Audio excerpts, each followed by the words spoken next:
Hello. Today's read aloud is The Smallest Girl in the Smallest Grade, written by Justin Roberts and illustrated by Christian Robinson. The smallest girl in the smallest grade.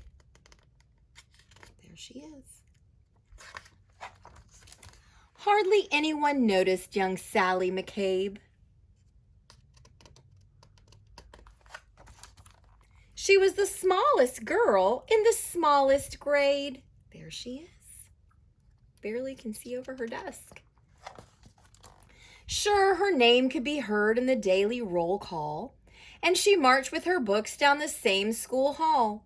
But hardly anyone noticed young Sally McCabe, and they certainly didn't know, or at least didn't mention, that Sally was paying super extra special attention.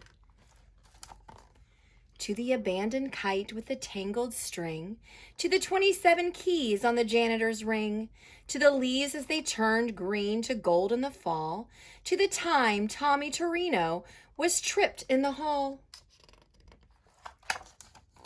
She watched as the wildflowers tipped toward the light and heard the howl of a hound dog late one night. She was there when the stray cats who normally fought conducted a meeting in the church parking lot. She saw Kevin McEwen get pushed off a slide and the oncoming tears that he wanted to hide. And she'll never forget that parent-teacher day when Billy's much larger father suddenly dragged him away. But through all the mean words and all the cold stares, no one even noticed that Sally was there. And they certainly didn't know, or at least didn't mention, that Sally was paying super extra special attention.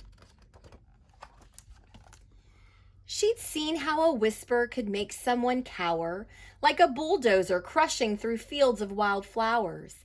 And it kept piling up this discarded debris, those beautiful kites tangled in the trees. So on February 3rd at 11:29, Sally stepped straight out of the lunchroom line. She said, "I'm tired of seeing this terrible stuff. Stop hurting each other. Stop hurting each other. This is enough."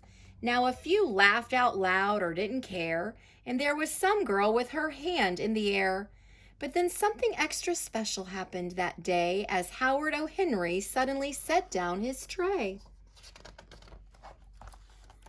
Like waves rolling in, one after another, first Molly rose up, then Michael's twin brother. It was Tyrone and Terrence, then Amanda and Paul, who pushed out their chairs and stretched their arms tall.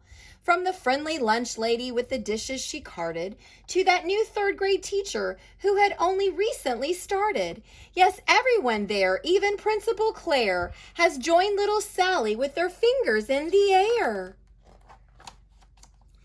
And though hound dogs were destined to howl at night, and most stray cat meetings would end up as fights, and kites would continue to get stuck in trees, they all felt for a moment like the janitor's keys, fastened together with a heavy steel ring that held all the secrets to unlock everything.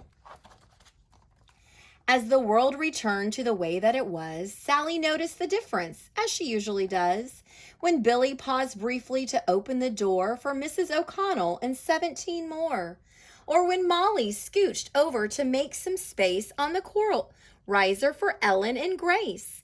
These moments that often get taken for granted, a wildflower appearing that no one had planted. The swing soon resumed their rhythm and sway, and day turned to night and night turned to day. People remembered and would quite often mention that Sally had been paying super extra special attention, and how the world could transform and change could be made by the smallest girl in the smallest grade.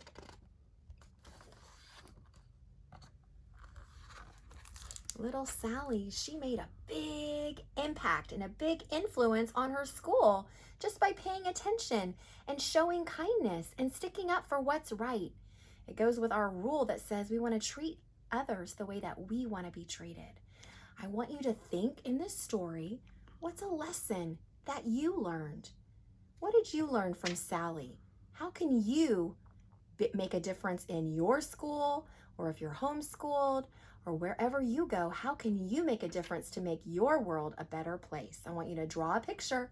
I can't wait to see it. Here's a big hug from me to you. I'll see you next time. Bye-bye.